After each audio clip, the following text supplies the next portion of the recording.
โอ้ย2 คนอ่ะเอาสุดท้ายเลยนะที่เที่ยวอะไรหรืออะไรเฮ้ยโอเค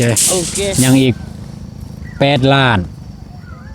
กับ70,000หรือว่า8 ล้านนี่แหละพี่น้องเลยยังอีก8 ล้านก็ได้ซื้อครบก็ไม่เป็นว่าครบแล้วเลยนะก็คือได้ซื้อกันได้ซื้อสิ่งที่ยังบ่ทันได้ซื้อนี่นะสร้างแดงเพิ่นได้มาดำเนินเหตุเลยเรื่องค่าสร้างพี่น้องเลยค่าสร้าง18 ล้านนี่บ่ตูนว่าสิเอาเงินของบ่ตูนนี่แหละจ่ายเลยสิเอาเงินของบ่ตูนเองเลยจ่ายเป็นเงินค่าสร้าง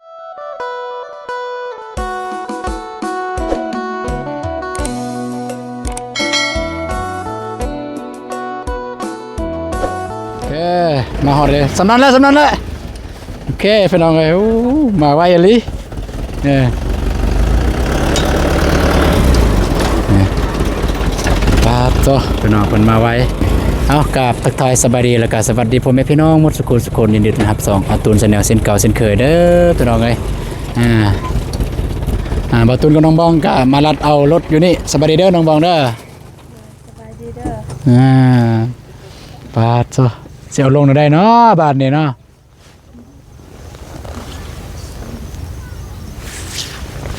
เสียวลงแบบไรบาทเนี่ยลงทีละอันบ่ดึงเลยเล่นเบอร์นี้บ่เห็นจำโต๊ะห้องอยากให้ลงอยู่นี่เลยนี่แหละสิไปนาเด้อบอกสัญญาณบอกเลยเด้อโดยได้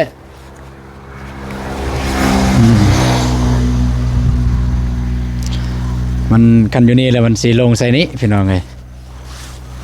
ต้องได้ยับรถมาพี่แล้วต้องได้ก็ได้ลงอยู่นี่บาทเนี่ย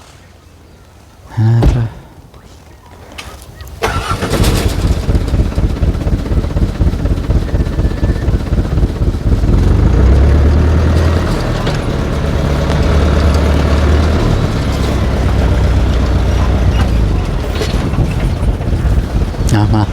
จับโอเคมาเลยซื้อมาซื้อเลยซื้อโอเคพอแล้ว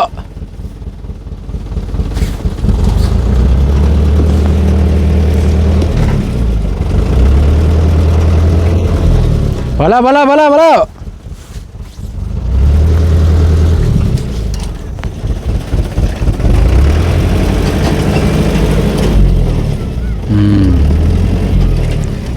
้ว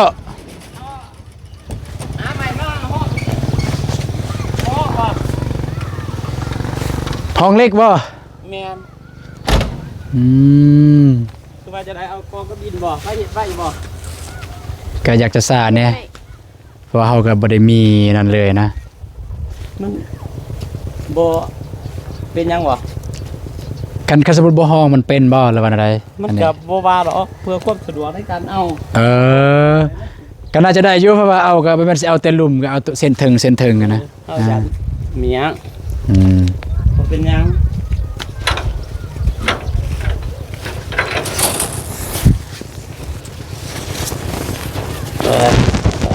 โอ้ดึงทีละหน่อยป่ะจะเป็นเท่าไหร่นี่กันว่าดึงบัดเดียวเลยบ่ใส่ดอกนี่ยังเอาออกยากเลยพุ่นมันคดตัวพุ่นคด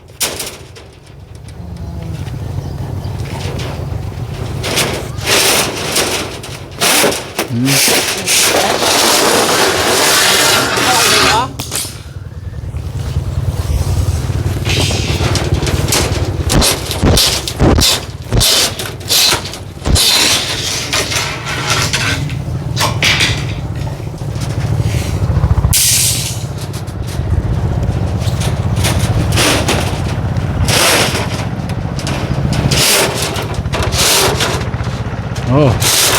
ทีละ2ทีละ3เลยนี่งานเป็นมุมเนี่ยนะ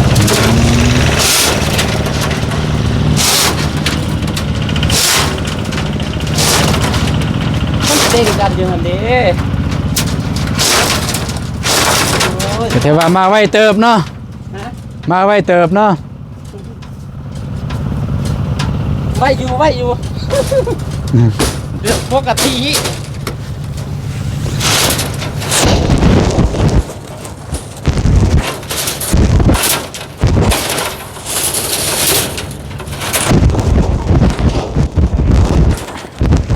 นี่เบิ่งนี่มันติง โอ้ยเอาถึงตรงงอมาสองงอ ว่าอยู่โอ้ยเนาะ เอาถึงตรงงอเว้ยสอง เออ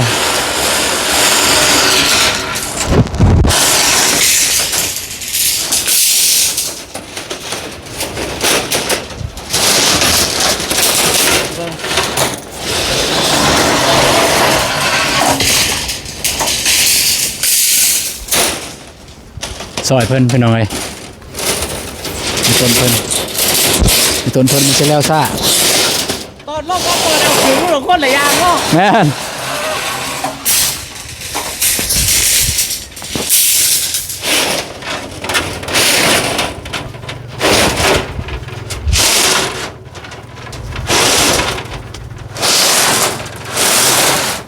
นะครับอีกก็ เด้อเอาเลย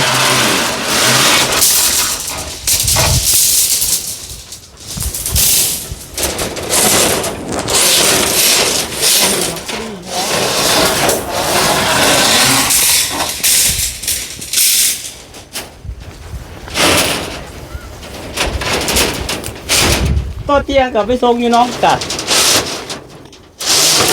ถ้าขึ้น ส่งน้องกันเออ น้องกัดกราบลงเมื่อกับไปส่งอยู่มันก้ม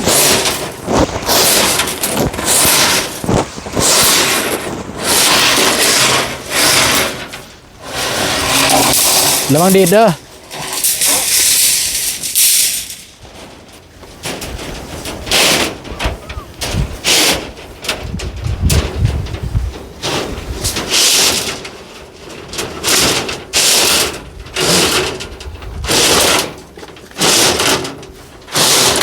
ตัวลุ่ม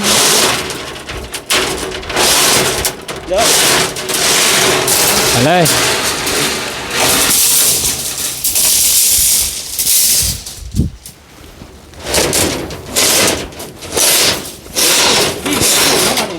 ด้วย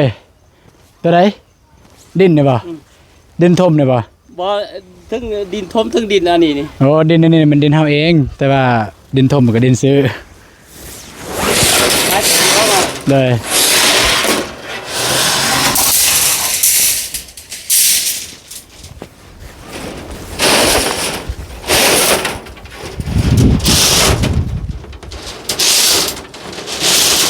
ง่ายได้เอาเด็กเนี่ยเอาได้ ไปดึงที่บอกเลยให้กัดติดนะ มันเต้งกันหั่น ตัวอยู่นอกถ้าว่าเขาสิเอาง่ายมาแม่ไป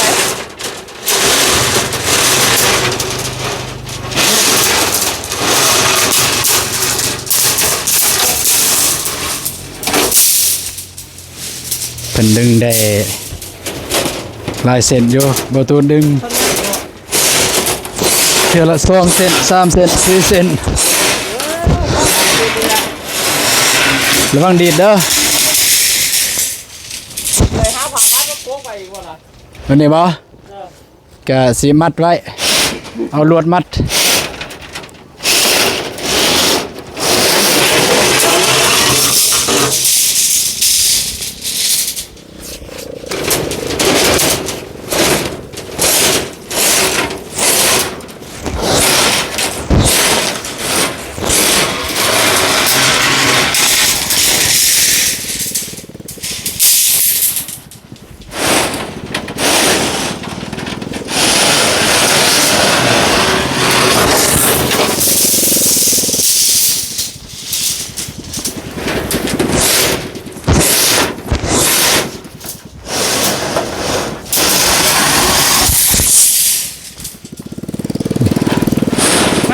เอาบัดเดียวเลย โย่บ่นักบ่ โอ้ย2 คนอ่ะ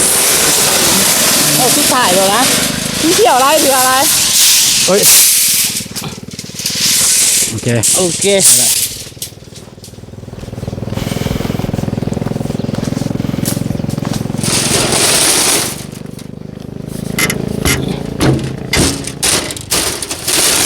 เดี๋ยวใส่นี่เลยก็ได้ อาหารโปรด เลยโยนเลยได้ หลายโพด15โล ยานวะก็จะได้มัดหลายอย่างเดิ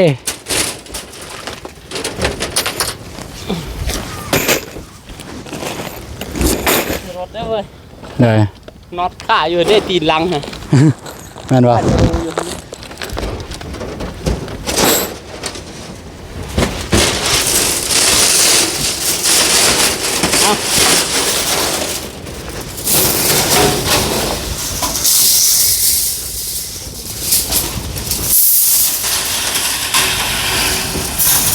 เออ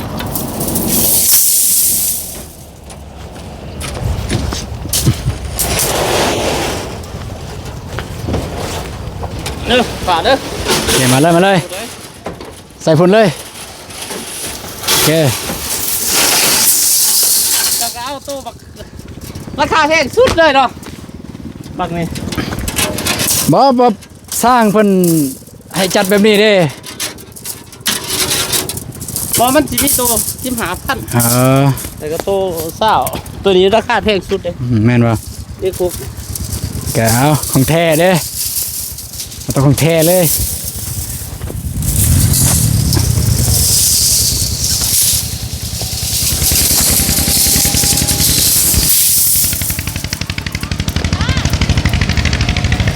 โอเค เมื่อแต่บอ หมดแล้วขอบใจหลายๆไอ้ ครบเลยที่ ครบแล้ว จะบอกพ่อจะไปเอาไหม เด้อ เอาขึ้นไฟได้ป่ะนึงเดี๋ยวเลย เอาออกบ่เนี่ย เอาออกก็ได้เอาเดียวดีละเดินไม่ยากเอาเขา ยันมันตก เอาเบื้องเดียว อืม พยายามมันหักเพราะว่าคอย อ่า กดมาเต้นเลยทรงเด็กเขาพอดีโอ้ด้วยยังเดือนน็อตอันเดียวพอดีไม่หอดกลับก่อน โอเค โอเค ขอบใจไอ้ ขอบใจกัน ขอบใจหลายๆเด้อ โอเค อ่า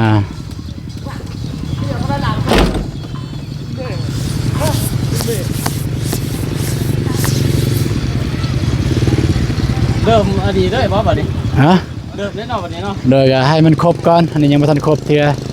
ก็ยังหลายอย่างเติบบ่ทันครบนี่ก็ปูนที่หลักๆก็คือปูนกับแป้นแบบแป้นที่เทคานเทหยังอะนะ โอ้โห เด้อ เป็นบ้านเท่ากับพี่ที่ต่อเดือยคายอยู่บ่ได้เดื ใน อย แรกกำลังประสานหาสร้างเรื่องใหม่เรื่อยใหม่บอกเพิ่นเรื่อยใหม่ธรรมดาก็ได้เอาตัวคันมีซ้ำแผ่น40-50พันนะเพราะว่า คายเนี่ยกับพูดแล้ว อืม มองก็คายใหม่ด้วย คันไปพุ่นมันอยากแพง ถึงเท่าไร70-80 มันมี80อะนะเขาก็สิได้ไม้อีกไม้งามอะนะ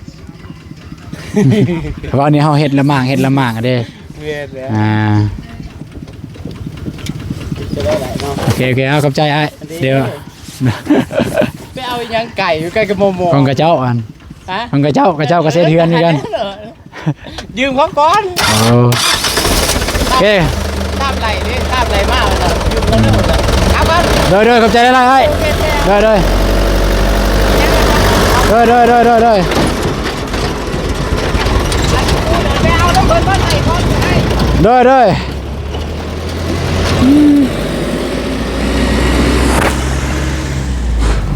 โอเคพี่น้องเอ้ยบู๊นี่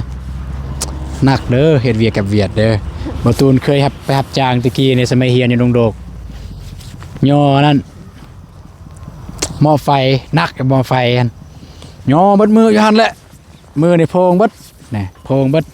ไปแต่เช้า6 โมงได้มือละแสนได้มือละแสนตอนนั้นคือว่าหลายแล้วมือละแสนโอ้ดีอกดีใจได้มือละแสนนอนบูฮูเมือเลยคนมาเมื่อยมันเพลียแห้งเห็นไหม บ่เอาน้ำสะบัดจ้ะ ฮะพระบาทบ่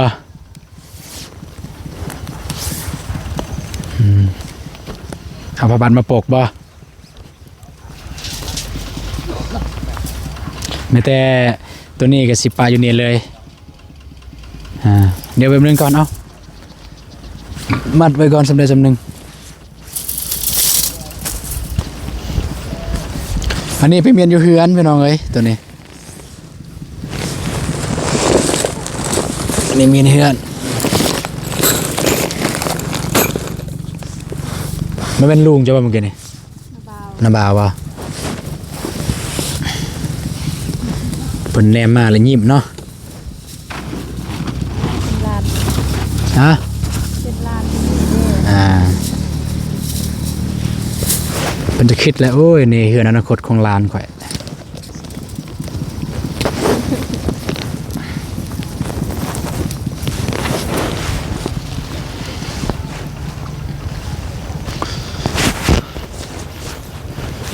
เอาตัวนี้ก็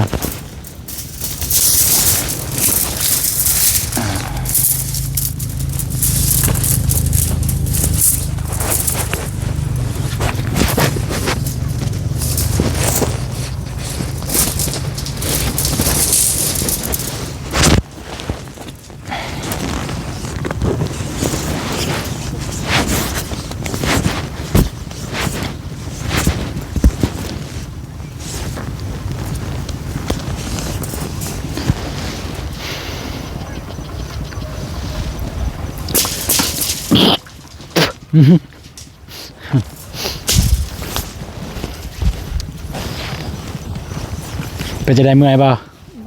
เมื่อยบ่เอาเหล็กลงฮะ บ่ บ่ได้เมื่อยเลย จะปลอกซื่อๆเดี๋ยวบ่เมื่อย จะเป็นยังนี่มันจะยืนซื่อๆนั่งซื่อๆพูดคือไปเลาะเลยนี่หมูกำลังเฮ็ดเวียกกันจังซี่จับกล่องหมูไปใส่ก็จับจังซี่มันสิยืนในบนเก่า เอาพี่น้องเนาะก็ประมาณนี้แหละคำคอยคำลำแรงพี่น้องเอ้ยบ่ตูนตัดภาพไปลงคลิปพี่น้องก็เลยหยุดคลิป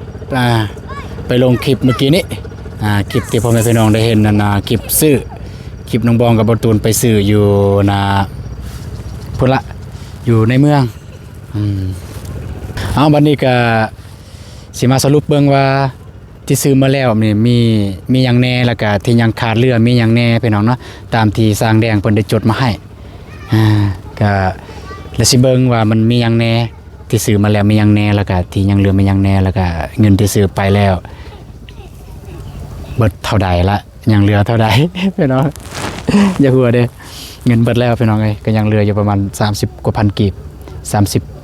30ปลาย30,000กว่ากีบนั่นบ่คืน30,000กว่ากีบแม่นแหละยังประมาณเหลือเท่านั้นพี่น้องเนาะโอเคเดี๋ยวจะ5โมงตั้งกองก่อนเดี๋ยวจะนั่งคุยกับน้องบองเลยพี่น้องเนาะแล้วก็สิอ่านให้เบิ่งว่ามีหยังแน่ที่ซื้อไปแล้วมีหยังแน่ที่ยังบ่ทันได้ซื้อแล้วก็สิได้แจ้งพ่อแม่พี่น้องเลยว่าเป็นอะไรพี่น้องเนาะไปหาบอลตั้งกองก่อนพี่น้องเอ้ยเอาพอดีป่ะโอเคพอดีแล้วพี่น้องเอ้ยนะบาทเนี่ยเอาอยู่ป่าพี่น้องเอ้ยอยู่ลังสวนหรือว่าลังบ้านนี่แหละอยู่นี่แหละดินเฮาอยู่นี่อันนี้ก็ทางลังเลยหนาวโอเคพี่น้องเอ้ยก็สำหรับงบที่มีนำประตูแล้วก็น้องบองเนี่ยมันเบิดเรียบร้อยแล้วพี่น้องเอ้ยงบที่ผู้ใหญ่เพิ่นได้ให้มาสมทบกัน10 ปลายล้านกูกีบเท่าไหร่ละ50 ปลายเท่าไหร่ละ56วันละ58บ่เชื่อ58เบิดพี่น้องเอ้ยนับแต่ถมดินนี่มัน2เทื่อพี่น้องถมดิน2เทื่อที่1เทื่อที่2แล้วก็ซื้อเสา18ต้นหั่นแล้วก็ซื้อแฮซื้อทรายพี่น้องเอ้ยสุดท้ายนี่ก็ไปซื้อเหล็กซื้อตะปูซื้อลวดเดี๋ยวสิเบิ่งว่าทางสร้างแดงเพิ่นให้ซื้อหยังแหน่พี่น้องเอ้ยของสร้างแดงเพิ่นซึ่งบ่ตูนได้กายเอาแล้วที่ทางสร้างแดงเพิ่นได้ส่งมาเพิ่นได้ให้ซื้อหยังแหน่นะบ่ตูนได้กายเอาแล้วอยู่นี่เนาะมันมีอยู่เดี๋ยวบ่ตูนสิอ่านให้ฟังก่อนเด้อว่าทางสร้างแดงเพิ่นให้ซื้อหยังแหน่1นี่มันเล็ก10เล็ก10เนี่ยมัน80เซน2นี่มันเล็ก6นี่มัน200 3นี่มันเล็กลวดแมัน 15กิโลกรัมสีนี่มันไม่แป้นเนี่ยมัน60แผ่นตามเพิ่นแต่ว่าปรึกษาทีมงานเนี่ยเบาเตียงว่าเอา30แผ่นก็พอเพิ่นว่า5นี่มันตะปู8ก็คือ1แก๊ส6นี่มันตะปู12ก็คือ2กิโล7นี่มันปูนแดง22ซอบ8นี่มันปูนเขียว20ซอบ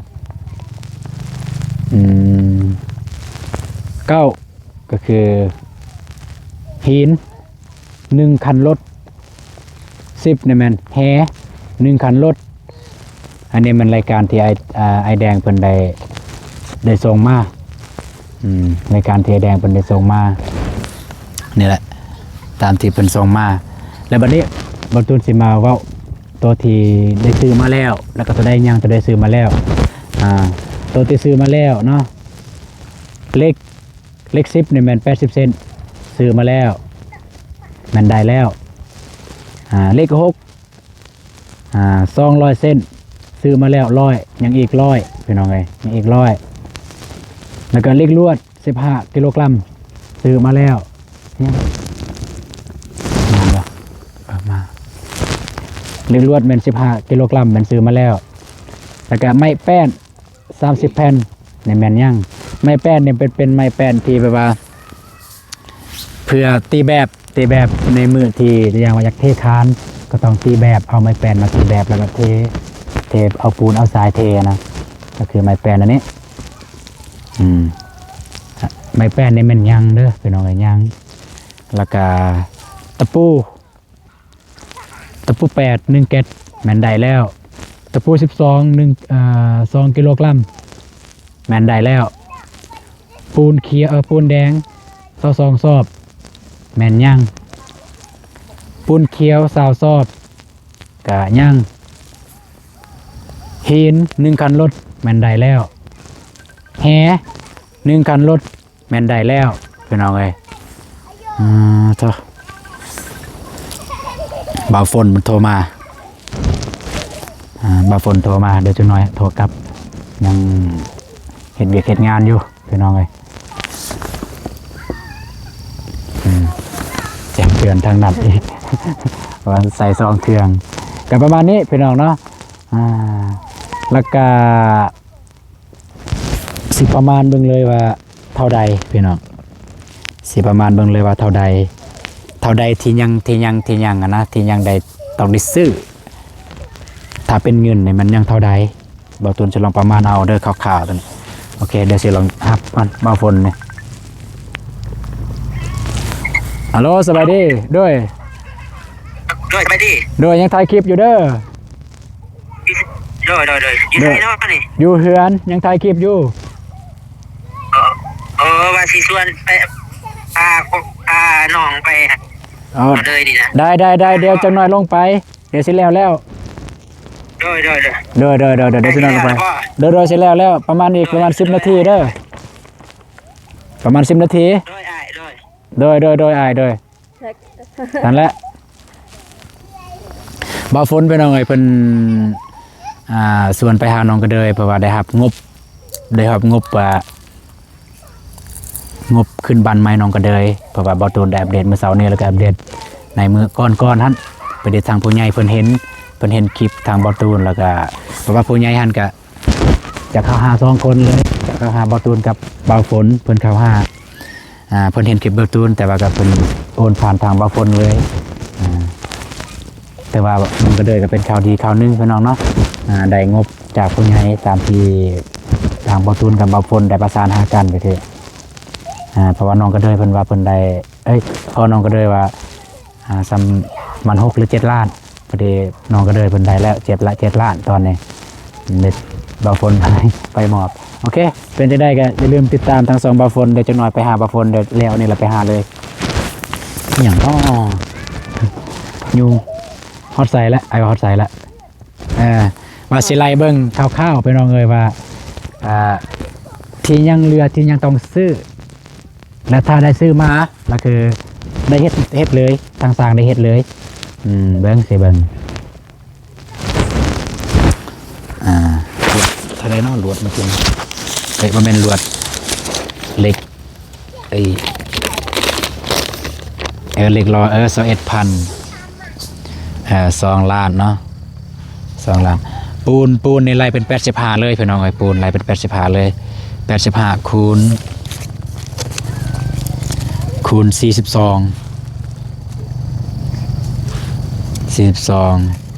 เพราะว่าตัวที่ยังบ่ทันได้จื้อเด้อ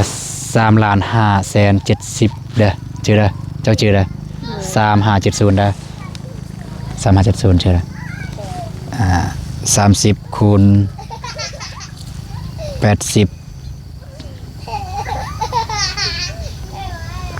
2,400,000บวก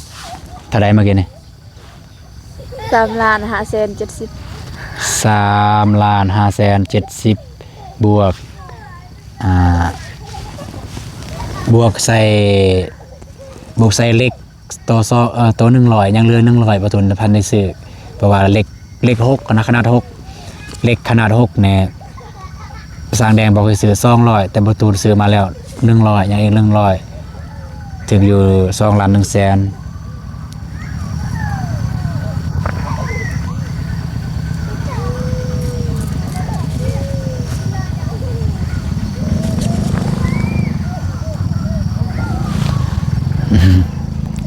ยังอีก8 ล้านกับ70,000หรือว่า8 ล้านนี่แหละพี่น้องเอ้ยยังอีก8 ล้านก็ได้ซื้อครบก็ไม่เป็นว่าครบแล้วเลยนะก็คือได้ซื้อกันได้ซื้อสิ่งที่ยังบ่ทันได้ซื้อนี่นะสร้างแดงเพิ่นได้มาดำเนินเฮ็ดเลยยังอีก8 ล้านพี่น้องเนาะแล้วก็สิแจ้งอีกเรื่องค่าสร้างพี่น้องเอ้ยค่าสร้าง18 ล้านนี่บ่ตูนว่าสิเอาเงินของบ่ตูนนี่แหละจ่ายเลยสิเอาเงินของบ่ตูนเองเด้จ่ายเป็นเงินค่าสร้างเลยให้สร้างแดงถ้าได้ซื้อที่ยังขาดเหลือนี่แม่นจะให้สร้างแดงเพิ่นมาเฮ็ดเลยสำหรับค่าสร้างแม่นสิเอาเงินอายเลยจ่ายเพราะฉะนั้นเนี่ยถ่ายคลิปโดดๆเด้อนำอายเด้อเพื่อมี FC เพิ่นมาเบิ่งนะ FC ของน้องนะมาเบิ่งแล้วสิได้เอาเงิน YouTube นี่แหละไปจ่ายค่าสร้าง18 ล้านนี่ก็เป็นเงินเก็บพี่น้องเอ้ยได้เก็บเทื่อละเล็กเทื่อละน้อยตั้งแต่เฮ็ด YouTube มาแหละ4-5 เดือนก็ได้เก็บเทื่อละเล็กเทื่อละน้อย18 ล้านนี่ก็บ่ตูนคิดว่าก็พอได้จ่ายอยู่ค่าสร้างโอเคพี่น้องเอ้ยก็ประมาณนี้เนาะก็บ่ว่าระยะห่างมันมือมันค่ำแล้วพี่น้องเอ้ยก็สำหรับเงินที่สมทบเนี่ยมันเบิดแล้วก็ยังเหลือที่บ่ตูนแจ้งเมื่อกี้นี่เท่าไหร่เนาะ30 ปลายพันยังเหลือ30 ปลายพันกีบก็คือนี่เนาะเบิ่งยังเหลือเท่าไหร่เบิ่งเด้อให้ชัดเจนเลยนะยังเหลือเท่าไหร่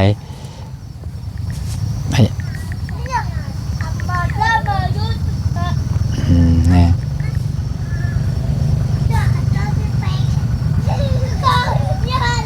ลบ8 7 4 6โอเคยังเหลืออยู่54,000กีบเป็นเงินสมทบของผู้ใหญ่ที่เพิ่นเคยให้มายังเหลือ54,000กีบได้เจ้ายังเหลือสำนี้สิซื้อยังได้เนาะซื้อน้ำมันแล้วนั่นนี่โอเคเก็บเมียนก่อนมืดค่ำแล้วพี่น้องเอ้ยมันมียุงผู้ใดมาเบิ่งหันเจ๊คุณเจ๊คุณยิงแม่มาเบิ่งโอเคพี่น้องเอ้ยก็เอ้ยประมาณนี้พี่น้องแต่ก็อย่างที่บ่ตูนแจ้งไว้ถ้าได้ซื้อประเภทที่บ่ตูนแจ้งมานี้มาแล้วก็สิให้สร้างแดงมาเลยมาเฮ็ดเลยสำหรับเงินค่าสร้างมันบ่ตูนสิเอาเงินบ่ตูนเองจ่ายเงินค่าสร้างเพื่อหยังกันมีแต่คันสมมุติว่ามีแต่เฮารอท่าเงินที่ผู้ใหญ่หรือ FC ซอยเรือมันสิบ่แล้วจักเทื่อดอกสิบ่ได้ตั้งขึ้นจักเทื่อดอกแล้วก็ยานมันสิเสียสิ่งที่เฮาซื้อมายานมันสิเสียประเภทเหล็กประเภทแฮทรายบล็อกเฮาสิปาไว้ดนมันก็ มันบ่ดีคือกันนั่นแหละพี่น้องกันเนาะเอาแขกบ่ครับเชิญเอาเชิญไปเลยไปเลยโอ้เนาะมากระทางนี้ โอเคพี่น้องเนาะก็สุดท้ายท้ายสุดนี้ก็บ่ตูนแล้วก็น้องบองก็ต้องกราบอกขอบใจทางผู้ใหญ่ที่ยืนมือที่เคยที่ได้ยืนมือเข้ามาช่วยเหลือได้มาสมทบบ่ว่าจะเป็นแม่พุทธวันหรือพ่อดาราวรแล้วก็อีกผู้ใหญ่หลายคนที่ได้สมทบช่วยเหลือเพื่อได้สร้างเฮือนให้ทางพวกลูกว่าบ่ตูนแล้วก็น้องบองได้สร้างเฮือนจะได้ก็ขอให้ทางผู้ใหญ่ทุกท่านจงอยู่เย็นเป็นสุขสุขกายสุขใจสุขภาพแข็งแรงอายุมันคนยืนปรารถนาสิ่งใดขอได้สิ่งนั้นเด้อเนาะสาธุก็ถือว่าได้สำเนียกก็ถือว่าสำหรับเบาตูนเองก็รู้สึกว่าดีใจและได้มาสำเนียกอันไหนได้ถมดินแล้วก็ได้ซื้อเหล็กได้ซื้อแฮได้ซื้อทรายได้ซื้อบล็อกได้ซื้อเสาแต่ว่าสำเนียกก็เป็นการเกินขาดและมันเกินขาดแล้วสำหรับเบาตูนเองนี่โบเคยคิดว่าจะได้ซื้อไวปานนี้นะถ้าบ่มีผู้ใหญ่ใจบุญได้ซอยเนี่ยโอ้แต่ว่ายังอีกยังอีกหลายปีจะได้ซื้อถ้าได้ซื้อนะพี่น้องกันเนาะก็แต่ว่าประมาณนั้นพี่น้องน้องบองให้ขอบขอบใจทางผู้ใหญ่ใจบุญเด้อแล้วก็ผู้ใหญ่ที่ซื้อได้ก็นามเลยผู้ใหญ่ที่นามบ่ได้ก็บ่เป็นหยังมีแต่ผู้ใหญ่ใจบุญโดยใส่ไมค์ก่อนยังไม่ได้ยิน